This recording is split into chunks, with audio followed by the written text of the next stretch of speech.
नमस्कार। आज देश की तमाम फटाफट खबरों में आपका स्वागत है। गुवाहाटी से लगभग 140 किलोमीटर दूर असम के होजाई में एक डॉक्टर के साथ स्थानीय लोगों ने जान भरोसा व्यवहार किया। कोरोना मरीज के रिश्तेदारों द्वारा डॉक्टर को बेरहमी से मारा गया। कहा जा रहा है कि कोरोना मरीज की मौत ऑक्सीजन की कमी के कारण हुई है। मरीज की मौत के बाद रिश्तेदार व स्थानीय लोगों ने डॉक्टर को बुरी तरह से पिटाया, जिसके बाद उन्हें अस्पताल में भर्ती कराना पड़ा है। डॉक्टर के साथ हुई मारपीट का ये वीडियो भी सोशल मीडिया पर तेजी से वायरल हो रहा है। वीडियो वायरल होने के बाद रात भर चले तलाशी अभियान में डॉक्टर को पीटने के मुख्य आरोपी समेत 24 लोगों को गिरफ्तार कर लिया गया है। सुप्रीम कोर्ट ने केंद्र की वैक्सीनेशन नीति पर गंभीर सवाल उठाए हैं। कोर्ट ने 18 से 44 वर्ष के आयु वर्ग की टीकाकरण नीति को प्रथम दृष्टया अतार्किक ठहराया है। सुप्रीम कोर्ट में केंद्र सरकार की इस नीति को चुनौती दी गई है। वैक्सीनेशन को बेहद जरूरी बताते हुए कोर्ट ने कहा कि ऐसी खबरें हैं कि 18 से 44 वर्ष आयु के लोग न केवल कोविड-19 से संक्रमित हो रहे हैं, बल्कि गंभीर रूप से बीमार भी हो रहे हैं। उन्हें लंबे समय तक अस्पताल में भर्ती होना पड़ रहा है। तमाम दुर्भाग्यपूर्ण मामलों में मरीजों की मौत भी हुई है। महामारी के बदलते रुख को देखते हुए महसूस किया जा रहा है कि 18 से 44 आयु वर्ग के लोगों का भी वैक्सीनेशन किया जाए। हालांकि वैज्ञानिक आधार पर विभिन्न आयु वर्ग को प्राथमिकता बनाए रखी जा सकती है। भारत में रेंटल हाउसिंग के क्षेत्र में सुधार के लिए सरकार ने एक मसौदे को मंजूरी दी है। आगे क्षेत्र में कई बदलाव लाने के लिए या इस मसौदे को कानून बनाकर या फिर मौजूदा कानून में संशोधन करके इसमें दिए गए प्रावधान लागू किए जा सकते हैं। बुधवार को केंद्रीय मंत्रिमंडल ने राज्य केंद्र शासित प्रदेशों की ओर से अपनाए जाने के लिए मॉडल किराएदारी अधिनियम के मसौदे को मंजूरी दे दी। मॉडल किराएदारी अधिनियम का मसौदा राज्य और केंद्र शासित प्रदेशों को भेजा जाएगा। राज्य इस मसौदे को अपनाकर इसे नया कानून बना सकते हैं या फिर मौजूदा किराएदार कानून में जरूरी संशोधन करके लागू कर सकते हैं। प्रधानमंत्री नरेंद्र मोदी की अध्यक्षता में हुई केंद्रीय मंत्रिमंडल की बैठक में उक्त आशय के प्रस्ताव को मंजूरी दी गई। दिल्ली में कोरोना महामारी की रफ्तार रोज सुस्त पड़ती जा रही है। पॉजिटिविटी रेट में लगातार गिरावट जारी है। पिछले 24 घंटों में पॉजिटिविटी रेट 0.78% रही। बीते 24 घंटों में 576 नए मामले सामने आए हैं। वहीं 103 मरीजों ने जान गंवाई। सक्रिय मामलों की संख्या 10,000 से कम हो गई। 31 मार्च के बाद पहली बार कोरोना का आंकड़ा 10,000 के नीचे आया है। दिल्ली में अब सक्रिय मामलों की संख्या घटकर 9,364 रह गई। कांग्रेस ने देश के सभी नागरिकों को कोविड रोधी टीका मुफ्त में लगाए जाने की मांग करते हुए बुधवार को आरोप लगाया कि केंद्र सरकार की ढूलमूल नीति की वजह से टीकाकरण अधर में लटक गया है। मुख्य विपक्षी पार्टी ने मुफ्त टीकाकरण की पैरवी करते विभिन्न सोशल मीडिया मंचों पर speak up for me universal vaccination hashtag से अभियान चलाया है। पार्टी के पूर्व अध्यक्ष राहुल गांधी ने इस अभियान के तहत ट्वीट किया, कोरोना वायरस महामारी के खिलाफ सबसे मजबूत सुरक्षा कवच सिर्फ टीका है।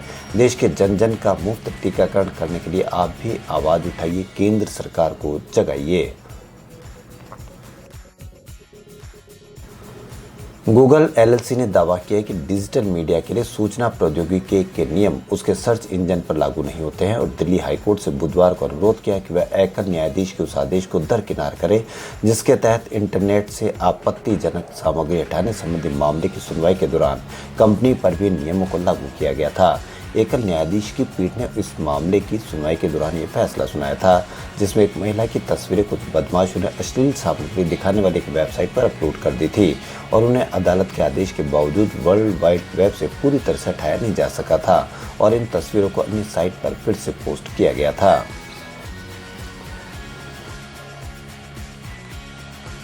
सेंट्रल विस्टा का मामला एक बार फिर से सुप्रीम कोर्ट में पहुंच गया है। सेंट्रल विस्टा पुनर्विकास गतिविधियों को रोकने से इनकार करने वाले दिल्ली हाई कोर्ट के फैसले को सुप्रीम कोर्ट में चुनौती दी गई है। यह अपील अधिवक्ता प्रदीप कुमार यादव ने दायर की है।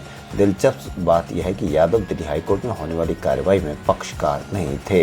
याचिका में यह भी कहा गया है कि हाईकोर्ट का यह कहना भी उचित नहीं था कि सेंट्रल विस्टा परियोजना के श्रमिक परियोजना स्थल पर रह रहे हैं, जबकि सरकार और SPCPL ने अपने अपने हलफनामे में स्पष्ट रूप से कहा था कि श्रमिक सराय काले खान के कैंप में रह रहे थे, जो परियोजना स्थल नहीं है।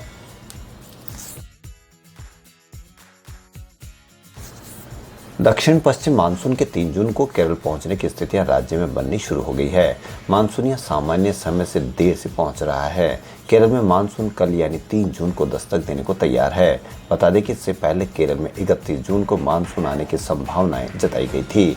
भारत मौसम विज्ञान विभाग ने बुधवार को बताया कि केरल में स्थानिक वर्षा वितरण में वृद्धि हुई है और दक्षिण अरब सागर के निचले स्तरों में पछुआ हवाएं चल रही है। उपग्रह से हासिल तस्वीरों के अनुसार केरल तट और उससे सटे दक्षिण पूर्वी अरब सागर में बादल छाए हुए हैं। आईएमडी ने कहा कि केरल में अगले 24 घंटों में बारिश की ओर बढ़ने से स्थिति के मानसून के अधिक अनुकूल होने का पूर्वानुमान है। कोरोना की दूसरी लहर और बढ़ते मामले के खतरे को देखते हुए सरकार सिर्फ वैक्सीनेशन की रफ्तार को बढ़ाने पर जोर दे रही है। ऐसे में ज़्यादा से ज़्यादा वैक्सीन कंपनियों का भारत में होना जरूरी है। इसलिए टीकाकरण की रफ्तार को बढ़ाने के लिए डीजीसीआई ने एक बड़ा फैसला लिया है। भारतीय दवा नियामक कंपनी यानी डीसीजीआई ने अब फाइजर और मॉडर्ना कंपनी को जल्द से जल्द भारत लाने के लिए इनके अलग से ट्रायल कराने की शर्तों को हटा दिया है। आसान भाषा में समझे तो जिन वैक्सीन को अमेरिका एफडीए और विश्व स्वास्थ्य संगठन से आपातकालीन इस्तेमाल की मंजूरी मिल गई है, उन्हें भारत में अलग से ट्रायल प्रक्रिया से नहीं गुजरना पड़ेगा। पिछले 24 घंटों में देश में 1,33,048 लोगों की कोरोना रिपोर्ट पॉजिटिव आई है। इस दौरान 3,204 लोगों के संक्रमण की वजह से मौत भी हुई है। राहत की बात यह रही कि 2,31,277 संक्रमित ठीक भी हुए हैं। इस तरह एक्टिव केस यानी इलाज करा रहे मरीजों की संख्या में 1.01 लाख की कमी हुई है। मंगलवार को देश में अरुणाचल प्रदेश, मणिपुर, मिजोरम को छोड़कर बाकी सभी राज्यों और केंद्र शासित प्रदेशों में नए संक्रमितों से ज्यादा संक्रमित ठीक हुए। महाराष्ट्र में सबसे ज्यादा 35,949 लोगों ने कोरोना को मात दी। इसके अलावा तमिलनाडु में 31,683, कर्नाटक में 29,271 और केरल में 24,117 लोग रिकवर हुए। कोरोना महामारी और लॉकडाउन की वजह से राजस्थान में पिछले 46 दिन से बंद पड़ी दुकानें 2 जून यानी आज सुबह खुली। सुबह 6 बजे से सुबह 11 बजे तक दुकानों को खोला गया, लेकिन अनलॉक का ये पहला दिन दुकानदारों के लिए कुछ खास नहीं रहा, क्योंकि सुबह से ही बारिश और अंधड़ के कारण शहर की सड़कों पर सन्नाटा था। धीरे धीरे व्यापारियों ने दुकानें खोलना शुरू किया। करीब 8 बजे बाजारों में रौनक नजर आने लगी। शहर की सड़कों पर दुपहिया वाहन, रिक्शा और चौपहिया वाहनों की आवाजाही से ट्रैफिक बढ़ गया। सरकार द्वारा दी गई 5 घंटे की मोहलत में बाजार खुलने का पहला दिन दुकानों की साफ सफाई करने में ही निकल गया। खुशी जब ढूंढनी होती है तो किसी भी हाल में और किसी भी कठिनाई में मिल सकती है, लेकिन उसके लिए हमें सकारात्मक सोच रखनी होती है। कई लोगों को ऐसा लगता है कि खुशी को पाने के लिए कहीं घूमने के लिए जाना चाहिए, पैसे खर्च करना और कई लोगों को साथ में मौजूद होना जरूरी होता है। हालांकि जिनका भी मानना है सोशल मीडिया पर वायरल होने वाले एक वीडियो को देखना चाहिए, उससे मन का ख्याल बिल्कुल बदल जाएगा। वायरल होने वाले वीडियो में देखा जा सकता है कि बारिश की वजह से गांव के एक मकान में पानी भर जाता है। हालांकि इस बारिश के मौसम में घर के लोग परेशान ना होकर बल्कि खुशी से मस्ती में झूम उठते हैं। घर के बाहर भरे पानी में खड़े होकर पति और पत्नी डांस करने लग जाते हैं और उनके भीतर की खुशी साफ साफ चेहरे पर देखी जा सकती है। यह सोशल मीडिया पर खूब वायरल हुआ। खबरों फिलहाल इतना ही। यदि आपको हमारा चैनल पसंद आए तो लाइक, सब्सक्राइब और शेयर अवश्य करें। धन्यवाद।